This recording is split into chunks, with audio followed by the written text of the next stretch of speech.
আচ্ছা, ট্যাপসপ এই অ্যাকাউন্টটা কীভাবে খুলতে হয় আমরা এখন এটা নিয়ে আলোচনা করব, ভিডিওতে দেখিয়ে দিব। ট্যাপসপে প্রথমে যে লিঙ্কটা দেওয়া হবে ইউটিউবের ডেসক্রিপশনে অথবা আপনাদের টেলিগ্রামে, ওইখানে ক্লিক করবেন। তো আপনাদের এরকম একটা ইন্টারফেস দেখাবে, উপরে লেখা আছে ট্যাপসপ বট আর নিচে স্টার্ট। আমরা এই স্টার্টে ক্লিক করব। নেটওয়ার্কের প্রবলেম থাকলে কিছুক্ষণ ওয়েট করতে হবে। আমরা স্টার্টে ক্লিক করেছি, একটা ইন্টারফেস চলে আসবে।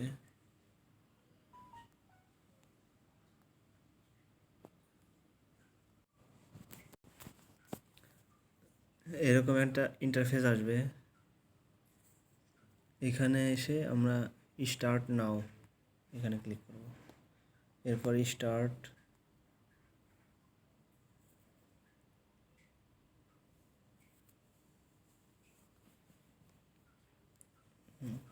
চালু হয়েছে। এখন আমরা এই যে টি লেখা আছে, কয়েনের মতো চিহ্ন টি লেখা আছে, এখানে ক্লিক করলে আমাদের এখানে কয়েন জমা হতে থাকবে। আপনারা দেখতে পাচ্ছেন এইভাবে কয়েন জমা হতে থাকবে। বাস আমাদের অ্যাকাউন্টটা ক্রিয়েট হয়ে গেল। আর এই যে নিচে দেখতে পাচ্ছেন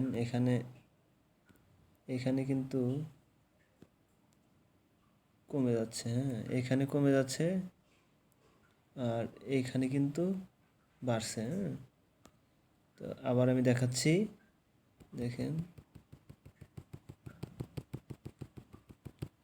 তো এখানে 500 হওয়ার পর বন্ধ হয়ে যাবে। আবার আপনাদেরকে এখানে ট্যাপ করে এটা নিতে হবে।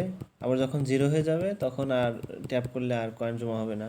আবার 500 এখানে পুরো হলে আবার আপনারা ট্যাপ করতে পারবেন। আর এগুলো কীভাবে বুস্ট করতে হয়, এগুলো কীভাবে বাড়াতে হয়, এটা নিয়ে আমরা পরে একটা ভিডিও বানাবো। যদি একটা ভিডিও বানাতে যাই তাহলে অনেক লম্বা হবে। এজন্য অ্যাকাউন্ট খোলা এবং এগুলো কীভাবে বুস্ট করা এবং মাইনিং করতে হয় এর জন্য আমরা আলাদা একটা ভিডিও 2 দিব।